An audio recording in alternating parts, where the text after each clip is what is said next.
Ерболат Досаевтың қала әкімі ретінде сөзі мен ісі екі бөлек көрінді. Мәселен, ол қаланың тау бөктеріне заңсыз салынған құрылыстың бәрін сүргізуге білек сыбана кірісті.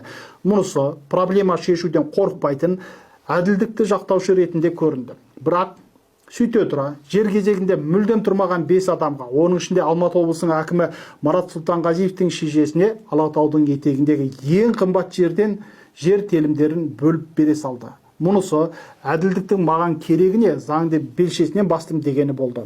Ерболат Досаев Алматыда әкім болып тұрғанда қаланың Абай даңғылынан жоғарғы бөлігіне биік үй салуға, аула арасындағы алаңдарға құрылыс жүргізуге мүлдем тыйым салдым деді. Бірақ сөйте тұра, ине шаншыр жері жоқ қала ортасына 40 қабатты қонақ үй салуға өзі рұқсат берді. Мұнысы үлкен дауға айналды. Тұрғындар қарсы шықты, халық сөзін сөйлеп араша түскен депутат Бақытжан Базарбектің талай жүйкесі шығарды. Тоқаев 2025 жылы 24 мамырда Ерболат Досаевты әкім қызметінен алып тастағанда Алматы тұрғындарының басым бөлігі шын қуанды. Бірін-бірі құттықтап, мәре-сәре болып сүйінші сұрасты.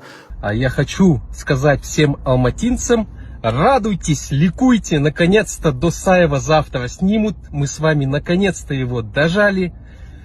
Все это время мы показывали неэффективное управление хозяйством этого города, высокую коррупцию. Бірақ Тоқаев көпшіліктің бұл сенімінде ақтамады. Президент оны қыркүйек айында президент әкімшілігінің жетекшісінің орынбасары етіп тағайындады. Ұзын құлақтарға сенсек, ол қазір есімдері ас үйде ғана айтылатын жиендермен өте жақсы.